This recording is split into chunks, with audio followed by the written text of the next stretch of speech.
నవ్య news కి స్వాగతం। ఈ రోజు వార్తలోని ముఖ్యాంశాలు।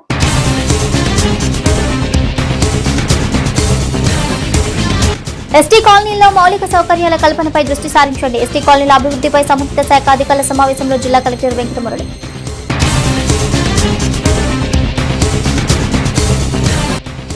చీరాల ఎన్ఆర్ఎన్పీఎం హైస్కూల్ క్రీడా మైదానంలో జిల్లా బాలుర బాలిక ఫుట్బాల్ టీం ఎంపిక ప్రక్రియ। జిల్లా నలుమూలల నుంచి పెద్ద సంఖ్యలో సెలక్షన్స్ కు హాజరైన క్రీడాకారులు। ప్రతిభా నైపుణ్యం ఆధారంగా 22 మంది ప్రాబబుల్స్ ఎంపిక।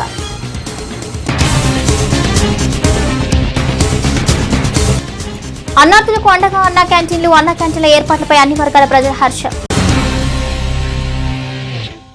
ఆదివాసుల దినోత్సవంలో ఇచ్చిన హామీలపై సంబంధిత అధికారులతో బాపట్ల జిల్లా కలెక్టరేట్లోని సమావేశ హాల్లో కలెక్టర్ వెంకటమురళి సమీక్ష సమావేశం నిర్వహించారు। సమావేశంలో జిల్లా కలెక్టర్ వెంకటమురళి మాట్లాడుతూ ఎస్టీల స్థితిగతులపై సెప్టెంబర్ 10వ తేదీలోగా సర్వే నిర్వహించాలని ఆదేశించారు।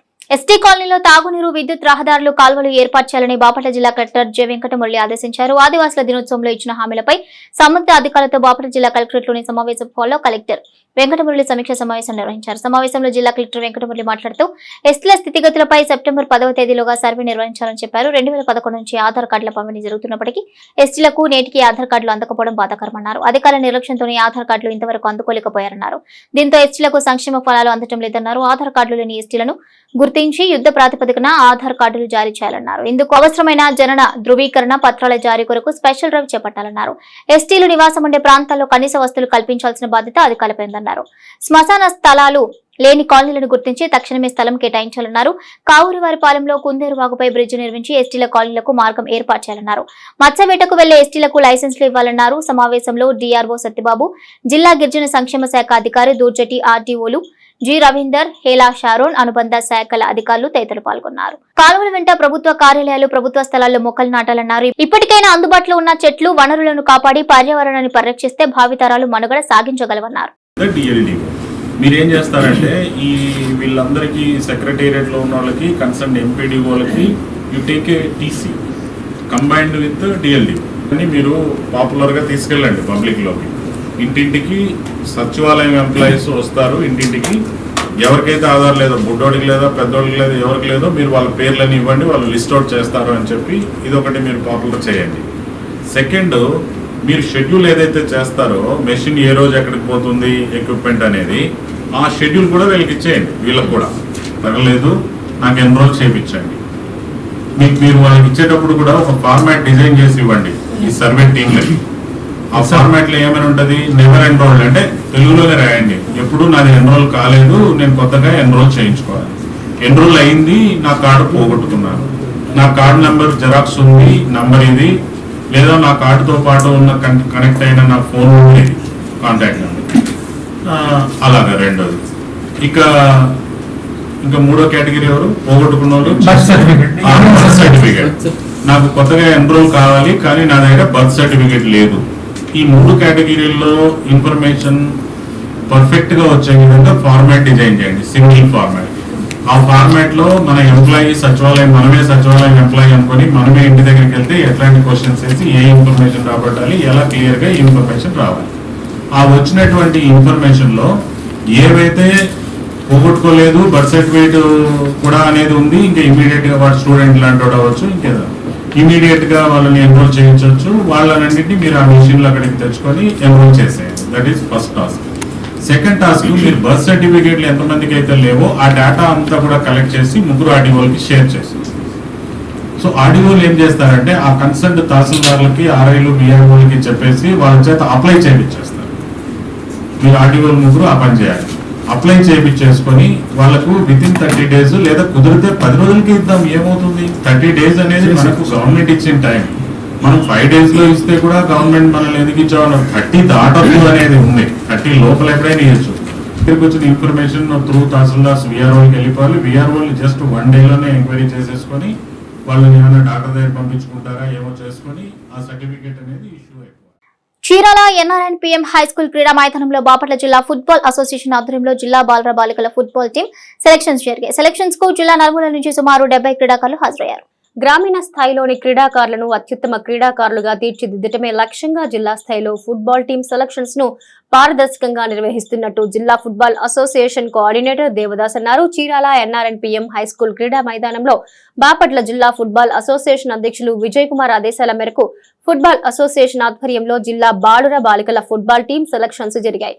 సెలక్షన్స్ కు జిల్లా నలుమూల నుంచి సుమారు 70 మంది క్రీడాకారులు హాజరయ్యారు. కాగా సెలక్షన్స్ కు హాజరైన క్రీడాకారులకు మ్యాచ్ నిర్వహించి ఆయా క్రీడాకారుల ప్రతిభా నైపుణ్యం ఆధారంగా మొత్తం 22 మంది క్రీడాకారులను రాష్ట్ర స్థాయి ప్రాబబుల్స్ కు ఎంపిక చేయడం జరుగుతుందన్నారు. గతంలో జిల్లాకు చెందిన అనేక మంది క్రీడాకారులు మంచి ప్రతిభను చూపి అనేక జాతీయ స్థాయి ట్రోఫీ మ్యాచ్ల్లో పాల్గొన్నట్లు సెలక్షన్ కమిటీ సభ్యులు దేవదాస్ చెప్పారు. టీం ఎంపిక ప్రక్రియలో కోచ్లు ప్రేమయ్య, ప్రసన్న కుమార్, దేవదానం తదితరులు పాల్గొన్నారు.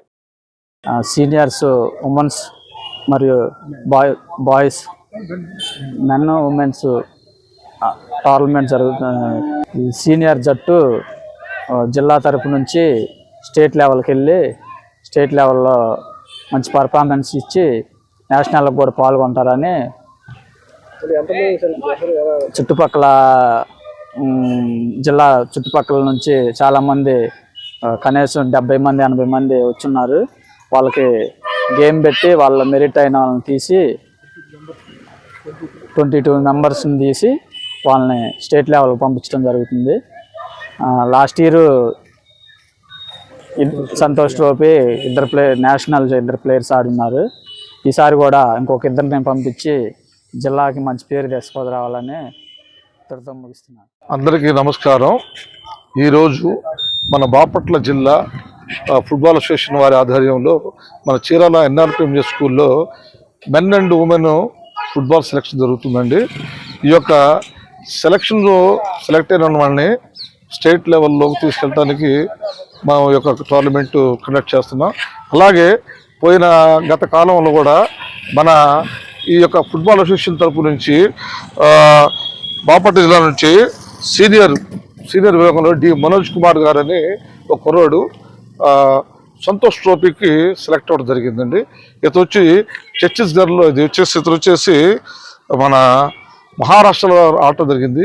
అలాగే అండర్ 20 విభాగంలో జోయర్ అనే కుర్రవాడు ఛత్తీస్గఢ్లో జరిగినటువంటి నేషనల్ టోర్నమెంట్లు కూడా అతను సెలెక్ట్ అవ్వడం జరిగిందండి. అలాగే అండర్ 15లో మన ఈ స్కూల్లో విద్యార్థి 10th క్లాస్ విద్యార్థి అయినటువంటి అతని పేరు వచ్చేసి ప్రవీణ్ అనే కుర్రవాడు అస్సాంలో జరిగినటువంటి నేషనల్ టోర్నమెంట్లో కూడా పాల్గొనడం జరిగింది. ఈ యొక్క ముఖ్య ఉద్దేశం ఏంటంటే చీరాల్లో అనేకమైనటువంటి మంచి ప్లేయర్స్ ఉన్నారు. వీళ్ళందరినీ వెలికి తీసి వాళ్ళకి మంచి కోచింగ్ ఇచ్చి ముందు ఈ యొక్క నేషనల్స్కి తీసుకెళ్లడం ఆ యొక్క ఉద్దేశం అండి. ఈ యొక్క కార్యక్రమాన్ని ఇంత విజయవంతం చేస్తున్నటువంటి మన బాపట్ల జిల్లా ప్రెసిడెంట్ గారైనటువంటి విజయ్ కుమార్ గారు, మన కోఆర్డినేటర్ గారైనటువంటి దేవదాస్ గారు, వీళ్ళ యొక్క ఆధ్వర్యంలో ఈ యొక్క టోర్నమెంట్లు జరగడం జరుగుతుంది.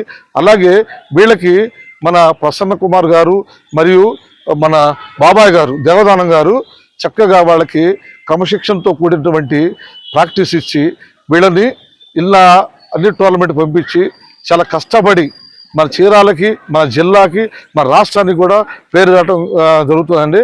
పేదోడికి పట్టడన్నం పెట్టాలనే తలుపుతో రాష్ట్రం ప్రభుత్వం తిరిగి పునఃప్రారంభించిన అన్నా క్యాంటీన్ల ఏర్పాటు పట్ల అన్ని వర్గాల ప్రజలు సర్వత్రా హర్షం వ్యక్తం చేస్తున్నారు. కాయ కష్టం చేసుకునే తమకు పొట్ట నింపుకునేందుకు రోజు 100 రూపాయల ఖర్చవుతోందని అన్నా క్యాంటీన్ల ఏర్పాటుతో 5 రూపాయలకే కడుపు నింపుకుంటున్నామంటున్నారు. పేదల ఆకలి తీర్చడం ప్రభుత్వాల బాధ్యత. ఏ ఒక్కరు కూడా ఖాళీ కడుపుతో నిద్రపోకూడదు అనే ఉద్దేశంతో కూటమి ప్రభుత్వం ఏర్పాటు చేసిన అన్నా క్యాంటీన్లు అన్నార్థులకు అండగా నిలుస్తున్నాయి. పేదలకు 3 పూటల నాణ్యమైన రుచికరమైన భోజనం అందిస్తూ ప్రజల నుంచి మన్ననలు పొందుతున్నాయి. బాపట్ల జిల్లా వ్యాప్తంగా చీరాల, అద్దంకి, బాపట్ల, రేపల్లె నియోజకవర్గాల్లో మొదటి విడతగా ఏర్పాటు చేయగా ప్రస్తుతం ఒక్కొక్క అన్న క్యాంటీన్లో ఉదయం అల్పాహారం 350 మందికి, మధ్యాహ్నం భోజనం 500 మందికి, రాత్రి భోజనం మరో 200 మందికి అందిస్తున్నారు. కాగా పట్టణాల్లో చిన్న చితక పనులు చేసుకునే శ్రామికులు, కర్షకులు, పేద బిక్కి వర్గాల ప్రజలకు ఈ క్యాంటీన్లు ఎంతగానో ఉపయోగపడుతూ ఆకలిని తీరుస్తున్నాయి. చిన్న పనులు చేసుకునే కార్మికులు సైతం అన్నా క్యాంటీన్ల ఏర్పాటు పట్ల సంతోషాన్ని వ్యక్తం చేస్తున్నారు. బయట విడిగా ఏ హోటల్లోకి వెళ్లి భోజనం చేసినా 80 నుంచి 100 వరకు ఖర్చు అవుతుందని, కనీసం టిఫిన్ చేయాలన్నా సరే 50 రూపాయలు వెచ్చించాల్సి వస్తుందని, అంతెందుకు ఓ టీ తాగాలన్నా సరే 10 రూపాయలు అవుతుందని, అయితే అన్నా క్యాంటీన్లో మాత్రం 5 రూపాయలకే కడుపు నింపుతున్నారని తమ ఆనందాన్ని వ్యక్తం చేస్తున్నారు. వ్యవసాయం పనిచేస్తాను. ఇక్కడికి వస్తే టౌన్కి వచ్చేసరికి ఆకలి అయింది. హోటల్కి వెళ్దామన్నా చాలా డబ్బులతో కూడిన పని కదా దాంట్లో అని చెప్పేసి ఇక్కడికి వచ్చాను. చాలా బాగుంది, బాగా రుచిగా ఉంది. ఈరోజు ఎవరు ఏదో ఇదంట డబ్బులు కూడా ఏం తీసుకోలేదు, మామూలుగానే ఫ్రీగానే పెట్టారు. 5 రూపాయలు కూడా తీసుకోలేదు, ఫ్రీగానే పెట్టేశారు. అన్ని కూరలు కానీ, పెరుగు, నిమ్మకాయ పచ్చడి అంతా బ్రహ్మాండంగా రుచిగా బాగా టేస్ట్గానే బాగుంది. చాలా మంచిగా జరుగుతుంది. పేద ప్రజలకి చాలా ఉపయోగకరమైంది.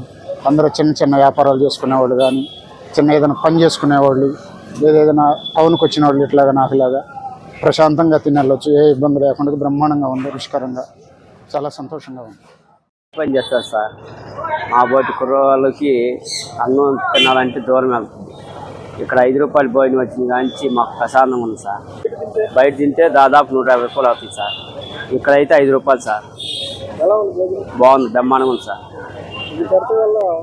బ్రహ్మాండంగా బాగుంది. అందరికీ ఏ సమస్య బాగుంది సార్. క్యాంటీన్ కూడా బ్రహ్మాండంగా. మా బోటు లేబర్కి ఒక అన్నం పెడుతున్నారు, సంతోషం. మేము కష్టం చేసుకుంటాం, ఏదో 400 వస్తాయి. టయానికి ఈ మాత్రం అన్నం పెట్టాను, గొప్ప విశేషం. కానీ టయానికి ఇంటికి వెళ్ళాలంటే సగిలే దూరం అయింది. కానీ అందుబాటులో అన్నం పెట్టిన దేవతకి దండం. మిలిసి 100 రూపాయలు సార్. 100గా 150. ప్లేట్ భోజనం అయితే 100, 150. 5 రూపాయలకి ఏమవుతుంది సార్? టీ రాట్లా, టీ 6 రూపాయలు సార్. చరిత్రలో నేటి ముఖ్యమైన ఘటనలు ఒకసారి చూద్దాం.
అటవీశాఖ ఆధ్వర్యంలో వన మహోత్సవ కార్యక్రమంలో బాపట్ల సూర్యలంక ముత్తాయిపాలెం గ్రామం నగర వనంలో జరిగింది. ఈ కార్యక్రమంలో భాగంగా జిల్లా కలెక్టర్ వెంకటమురళి, జిల్లా సంయుక్త కలెక్టర్ సుబ్బారావు, డిఆర్ఓ సత్యబాబు, జిల్లా అధికారులు మొక్కలు నాటారు. అనంతరం ఔషధ మొక్కలను జిల్లా కలెక్టర్ చేతుల మీదుగా విద్యార్థులకు పంపిణీ చేశారు.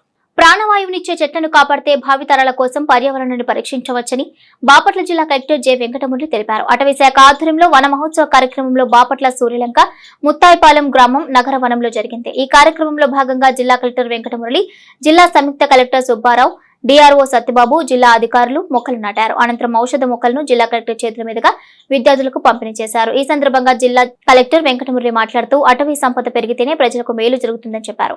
అడవులను నరికితే ప్రజలకు ఎంతో నష్టం వాటిల్లుతుందని, పర్యావరణానికి ప్రమాదం పొంచి ఉందన్నారు. భూభాగంలో కనీసం 33% అటవీ సంపద ఉండాలని శాస్త్రవేత్తలు సూచిస్తున్నప్పటికీ అభివృద్ధి పేరుతో చెట్లను నరికివేయడం మంచిది కాదన్నారు. ప్రస్తుతం 20% చెట్లు ఉన్నాయన్నారు. ప్రజల మనుగడకు చెట్లు ఎంతో ఉపయుక్తమని వివరించారు. ప్రతి ఒక్కరూ ఒక మొక్క తప్పనిసరిగా నాటాలని సూచించారు. పర్యావరణాన్ని పరిరక్షించాలనే లక్ష్యంతో భారత ప్రధానమంత్రి నరేంద్ర మోడీ, ముఖ్యమంత్రి చంద్రబాబు వన మహోత్సవాన్ని ఘనంగా నిర్వహిస్తున్నట్లు తెలిపారు. సీఎం ఆదేశాలతో జిల్లాలో 20 లక్షల మొక్కలు నాటుతామన్నారు. నవంబర్లో కార్తీక సమారాధన వరకు మొక్కలు నాటే ప్రక్రియ కొనసాగించాలన్నారు. లక్ష్యం మేరకు రహదారులు కూడా నిర్వహించాలన్నారు. బాపట్ల జిల్లా పోలీస్ ప్రధాన కార్యాలయంలో పోలీస్ వెల్ఫేర్ డే కార్యక్రమాన్ని ఎస్పీ తుషార్ డూడి అధ్యక్షతన నిర్వహించారు. పోలీసు సంక్షేమంలో భాగంగా బాపట్ల జిల్లాలో సర్వీస్ లో ఉంటూ వివిధ కారణాలతో మరణించిన పోలీసు ఉద్యోగుల కుటుంబ సభ్యులతో ఆయన స్వయంగా మాట్లాడారు. పోలీసు ఉద్యోగుల కుటుంబాలకు అండగా ఉంటూ వారి సంక్షేమానికి ప్రాధాన్యతమిస్తామని బాపట్ల జిల్లా ఎస్పీ తుషార్ డుడి తెలిపారు. బాపట్ల జిల్లా పోలీస్ ప్రధాన కార్యాలయంలో పోలీస్ వెల్ఫేర్ డే కార్యక్రమాన్ని ఎస్పీ తుషార్ డుడి అధ్యక్షతన నిర్వహించారు. పోలీస్ సంక్షేమంలో భాగంగా బాపట్ల జిల్లాలో సర్వీస్ లో ఉంటూ వివిధ కారణాలతో మరణించిన పోలీస్ ఉద్యోగుల కుటుంబ సభ్యులతో పోలీస్ శాఖలు విధులు నిర్వహించి ఉద్యోగ విరమణ పొందిన పోలీస్ ఉద్యోగులతో ప్రత్యేకంగా సమావేశమై వారి వ్యక్తిగత సమస్యలు, ప్రభుత్వం నుండి ఇంకనూ రావాల్సిన బకాయిలు, ఇతర రాయితీల గురించి ఆయన సమీక్షించారు. ఈ క్రమంలో ఆయా పోలీస్ కుటుంబాలకు ప్రభుత్వం తరపున అందాల్సిన బకాయిలు, ఇతర రాయితీలపై త్వరితగతిన చర్యలు చేపట్టాలని కార్యాలయ ఉద్యోగులను ఆదేశించారు. ఉద్యోగ విరమణ చేసిన పోలీస్ ఉద్యోగులకు, సర్వీస్ లో ఉంటూ మృతి చెందిన పోలీస్ ఉద్యోగుల కుటుంబ సభ్యులకు జిల్లా పోలీస్ శాఖ ఎల్లవెల్లలా అండగా ఉంటుందన్నారు. ఏవైనా సమస్యలు ఎదురైతే స్వయంగా తమకు తెలపవచ్చన్నారు. వాటి పరిష్కారానికి చర్యలు తీసుకుంటామని ఎస్పీ భరోసా ఇచ్చారు. కార్యక్రమంలో additional SP Vithaleshwar, AO B Srinivas, welfare RI Srinivas Reddy, BN pay section superintendent B Radha, police ఉద్యోగుల కుటుంబ సభ్యులు హాజరయ్యారు. నేటి తిరుమల తిరుపతి సమాచారాన్ని ఓసారి చూద్దాం. తిరుమలలో భక్తుల రద్దీ పెరిగింది. సర్వదర్శనానికి అన్ని కంపార్ట్మెంట్లు నిండి బయట క్యూ లైన్లలో భక్తులు వేచి ఉన్నారు. సర్వదర్శనానికి దాదాపు 18 గంటల సమయం పడుతోంది. టైం స్లాట్ దర్శనానికి 12 కంపార్ట్మెంట్లలో భక్తులు వేచి ఉండగా శ్రీవారి దర్శనానికి 5 గంటల సమయం పడుతుందని వివరించారు. ప్రత్యేక ప్రవేశ దర్శనానికి 4 గంటల సమయం పడుతుందని టీటీడీ అధికారులు తెలిపారు. గురువారం తిరుమల శ్రీవారిని 62,529 మంది భక్తులు దర్శించుకున్నారు. 29,730 మంది భక్తులు తలనీలాలు సమర్పించారు. శ్రీవారి హుండీ ఆదాయం 4.51 కోట్లుగా ఉంది.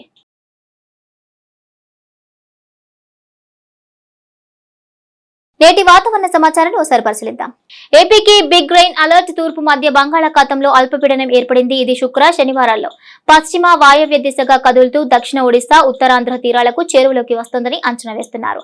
దీని ప్రభావంతో ఏపీలో రానున్న 4 రోజుల్లో రాష్ట్ర వ్యాప్తంగా విస్తారంగా వర్షాలు కురుస్తాయని అమరావతి వాతావరణ కేంద్రం ప్రకటించింది. శుక్ర, శని, ఆదివారాల్లో ఉత్తర కోస్తాలోని కొన్ని ప్రాంతాల్లో భారీ నుంచి అతి భారీ వర్షాలు కురుస్తాయని అంచనా వేస్తున్నారు. ఉత్తరాంధ్ర, కోస్తాకు భారీ వర్షాలు ఉంటాయంటోంది. మిగిలిన జిల్లాల్లో ఓ మోస్తరు నుంచి భారీ వర్షాలు కురుస్తాయని అధికారులు చెబుతున్నారు. ఇక మత్స్యకారులు వేటకు వెళ్లొద్దని హెచ్చరికలు జారీ చేశారు. వార్తలోని నేటి అంతర్జాతీయ, జాతీయ, రాష్ట్ర ముఖ్యమైన అంశాలను ఒకసారి చూద్దాం. ఉక్రెయిన్ కు చెందిన F-16 యుద్ధ విమానాన్ని రష్యా కూల్చివేసింది. సోమవారం 2 దేశాల మధ్య భీకర దాడి జరిగిన విషయం తెలిసిందే. అయితే ఆ సమయంలో రష్యాకు చెందిన Patriot anti air craft missile వ్యవస్థ ఆ యుద్ధ విమానాన్ని కూల్చివేసినట్లుగా తెలుస్తోంది. F-16 యుద్ధ విమానాన్ని నాటో దళాలు ఉక్రెయిన్ కు ఇటీవలే అందించాయి. వాస్తవానికి ఆ యుద్ధ విమానం అమెరికా తయారు చేస్తోంది. సోమవారం రష్యా వందల సంఖ్యలో మిసైళ్లు, డ్రోన్లతో దాడి చేసింది. ఆ సమయంలో F-16 యుద్ధ విమానం నేలకూలినట్లు ఉక్రెయిన్ ఎంపీ మరియానా బెజుగయ్య తెలిపారు. భారత ప్రధానమంత్రి నరేంద్ర మోదీ మహారాష్ట్ర పర్యటన సందర్భంగా శుక్రవారం పాల్ఘర్లోని వాధావన్ పోర్టుకు శంకుస్థాపన చేశారు. ఈ సందర్భంగా ప్రధాని మోదీ దాదాపు 1560 కోట్లతో చేపల పెంపకం ప్రాజెక్టులను ప్రారంభించి శంకుస్థాపన చేశారు. ఈ సందర్భంగా మహారాష్ట్రలోని సింధుదుర్గ్ లో ఛత్రపతి శివాజీ మహారాజ్ విగ్రహం కూలిన ఘటనపై ప్రధాని నరేంద్ర మోదీ స్పందించారు. 2013లో బీజేపీ ప్రధానమంత్రి అభ్యర్థిగా ప్రకటించినప్పుడు రాయగఢ్ కోటకు వెళ్లి ప్రార్థన చేశానని ప్రధాని మోదీ అన్నారు. ఒక భక్తుడు తన ఆరాధ్య దైవాన్ని ఎలా ఆరాధిస్తాడో అదే భావనతో దేశానికి సేవ చేస్తున్నానని మోదీ అన్నారు. కేంద్రం సహకారం ఏపీకి నూతన ఉత్తేజాన్ని ఇస్తోంది. డబుల్ ఇంజిన్ సర్కార్తో కీలక ప్రాజెక్టులకు వడివడిగా అడుగులు ముందుకు పడుతున్నాయి. టార్గెట్ ఫిక్స్ చేసుకుని పనులు పూర్తి చేసేందుకు కార్యాచరణ రూపొందిస్తోంది కూటమి ప్రభుత్వం. కేంద్రంలో చక్రం తిప్పే స్థాయిలో ఉండటంతో సీఎం చంద్రబాబు అడిగినవన్నీ ఇచ్చేందుకు, విభజన హామీలు నెరవేర్చేందుకు పార్లమెంటు వేదికగానే నిధుల వరద పారించింది. అమరావతికి 15,000 కోట్ల రుణం అవసరాన్ని బట్టి అదనపు నిధులు ఇస్తామని బడ్జెట్ లో కేంద్ర మంత్రి నిర్మలా సీతారామన్ చెప్పారు. రాజధానిలో పరుగులు పెట్టించేందుకు కేంద్ర రుణంపై ఫోకస్ చేసిన సీఎం చంద్రబాబు ఢిల్లీలోని పెద్దలను కలిసొచ్చారు. త్వరగా డబ్బులు ఇప్పించాలని కోరడంతో వరల్డ్ బ్యాంక్, ఏషియా డెవలప్మెంట్ ప్రతినిధులు క్షేత్రస్థాయిలో పర్యటనలు చేసి నిధుల విడుదలకు సూత్రప్రాయ అంగీకారం తెలిపి వెళ్లారు. ద్విచక్ర వాహనాలను కొనుగోలు చేసేటప్పుడు సౌకర్యానికి ప్రజలు అత్యంత ప్రాధాన్యమిస్తున్నారు. తమ ప్రయాణానికి అనువుగా ఉండే వాహనాన్ని ఎంపిక చేసుకుంటున్నారు. ముఖ్యంగా నగరాలు, పట్టణాల్లో ఉండే వారికి బండి చాలా అవసరం. అదే సమయంలో నగరంలోని ట్రాఫిక్ రద్దీ, సిగ్నల్స్ తదితర వాటిని దాటుకుని వెళ్లడానికి అనుకూలంగా ఉండేలా చూసుకోవాలి. ఈ నేపథ్యంలో నగరాలతో పాటు గ్రామీణ ప్రాంతాల్లో కూడా స్కూటర్లకు డిమాండ్ పెరిగింది. వీటికి గేర్లు లేకపోవడంతో నడపడం చాలా సులువుగా ఉంటుంది. గేర్లు మార్చే సమయంలో ఇంజిన్ ఆగిపోతుందనే భయం ఉండదు. మహిళలు చాలా సులువుగా నడపవచ్చు. కుటుంబంలో భార్యాభర్తలిద్దరూ వాహనాన్ని వాడుకునే వీలుంటుంది. సచిన్ టెండూల్కర్ ప్రపంచంలోని గొప్ప ఆటగాళ్లలో ఒకటిగా పేరుగాంచాడు. అతని అంతర్జాతీయ క్రికెట్ కెరీర్ 24 సంవత్సరాలు కొనసాగింది. ఈ సమయంలో చాలా మంది క్రికెటర్లు సచిన్ తో ఆడారు. సచిన్ నుంచి ఎంతో నేర్చుకునే అవకాశాన్ని కూడా పొందారు. అయితే ఈ కాలంలో టెండూల్కర్ తో కలిసి బ్యాటింగ్ చేసే అవకాశం లభించని కొందరు భారత ఆటగాళ్లు ఉన్నారు. సచిన్ టెండూల్కర్ తో ఎప్పుడూ బ్యాటింగ్ చేసే ఛాన్స్ దక్కని 5 భారత ఆటగాళ్లను ఇప్పుడు చూద్దాం. ప్రవీణ్ కుమార్ ప్రవీణ్ కుమార్ తన అద్భుతమైన స్వింగ్ బౌలింగ్ కు పేరుగాంచాడు. ఈ రైట్ ఆర్మ్ బౌలర్ తన అంతర్జాతీయ కెరీర్లో సచిన్ టెండూల్కర్ తో డ్రెస్సింగ్ రూమ్ ను పంచుకునే అవకాశాన్ని పొందాడు. అయితే అతను ఎప్పుడూ మైదానంలో సచిన్ తో కలిసి బ్యాటింగ్ చేయలేకపోయాడు. సచిన్ తో కలిసి భారత్ తరపున 31 మ్యాచ్లు ఆడాడు Lakshmipathy Balaji. Right arm fast bowler Lakshmipathy Balaji 2003లో అంతర్జాతీయ అరంగేట్రం చేశాడు. 2012లో రిటైర్ అయ్యాడు. ఈ కాలంలో అతను 8 టెస్టులు, 30 వన్డేలు, 5 టీ20లు ఆడాడు. బాలాజీ, టెండూల్కర్ కలిసి 28 మ్యాచ్లు ఆడారు. కానీ బాలాజీ లెజెండ్ తో బ్యాటింగ్ కు దిగలేదు.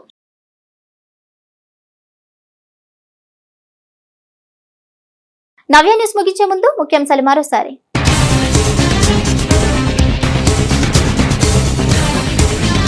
ఎస్టీ కాలనీలో మౌలిక సౌకర్యాల కల్పనపై దృష్టి సారించండి. ఎస్టీ కాలనీల అభివృద్ధిపై సంబంధిత శాఖ అధికారుల సమావేశంలో జిల్లా కలెక్టర్ వెంకటమురళి.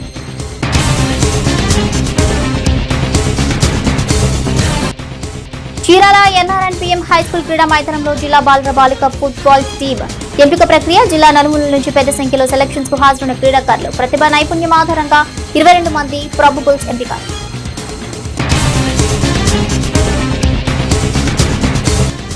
అన్నార్థులకు అండగా అన్నా క్యాంటీన్ల ఏర్పాట్లపై అన్ని వర్గాల ప్రజల హర్షం.